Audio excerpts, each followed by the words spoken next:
दिया गया था। जिसके बाद हिरकनी ने निकास द्वार पर खड़े सिपाहियों से विनती की कि उसे बाहर जाने दिया जाए, क्योंकि उसका बच्चा अस्वस्थ है और सास भी बहुत बूढ़ी है। वो लोग मेरी राह देख रहे होंगे।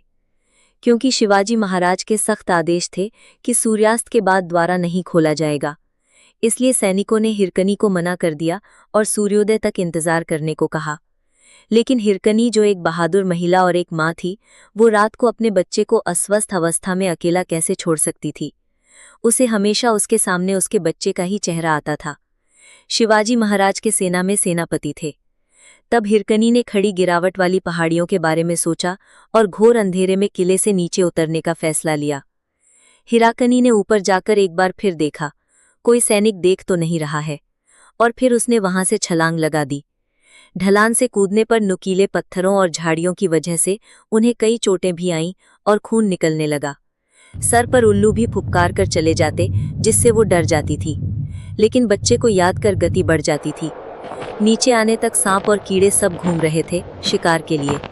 सिपाही के बैंत की आवाज से वो डर जाती थी। अगर पकड़ी जाती तो सजा मिलती। पेड़ों और झाड़ियों से छुपकर उस रात उन्होंने अपनी बहादुरी और निडरता से किले को पार कर हीरा घर आ गई थी। जैसा उसने सोचा था, बच्चे का रो रोकर बुरा हाल था। सास भी बेचैन थी। जैसे ही बेटे को आवाज दी, बेटा चुप हो गया। हीरा ने फिर अपने जख्म धोकर बच्चे को गोद में ली, प्यार की और दूध पिलाया। बच्चा फिर से खिलखिल कर हंसने लगा। हीरा अपने बच्चे से मिलने के बाद सब दर्द भूल गई और बच्चे को सीने से लगा शांति से सो गई। अगली सुबह वो रोज की भांति किले में दूध बेचने के लिए किले के द्वार खुलने का इंतजार कर रही थी।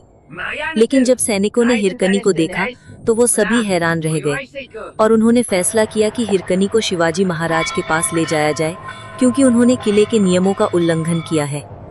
जब शिवाजी महाराज ने हिरकनी से पूछा कि वो शाम के समय किले से बाहर कैसे गई, तो बहादुर हिरकनी ने बिना संकोच किए जवाब देते हुए कहा कि उसका बच्चा और बूढ़ी सास घर पर मेरी राह देख रहे थे, इसलिए उन्होंने किले की खड़ी गिरावट वाली पहाड़ियों को पार किया था। शिवाजी महाराज बोले, आज फिर से पार करके दिखाओ। हीरा जब फिर से उस पहाड़ी से नीचे देखने लगी तो उसका सर चकराने लगा। तब हीरा शिवाजी महाराज से बोली, मुझे क्षमा करें, कल मैं बच्चे के लिए की थी, अब नहीं कर पाऊंगी। शिवाजी महाराज हिरकनी की वीरता को देख अत्यंत प्रसन्न हुए और उन्होंने उस पहाड़ी पर एक दीवार के निर्माण का आदेश दिया, और ये वही दीवार है जिसे आज हिरकनी बुर्ज के नाम से जाना जाता है। शिवाजी महाराज ने ही आदेश दिया था कि उस बुर्ज का नाम हिरकनी के नाम पर रखा जाएगा। ये हिरकनी बुर्ज आज भी हिरकनी की बहादुरी के प्रतीक के रूप में मौजूद है, जिसने अपने बच्चे के लिए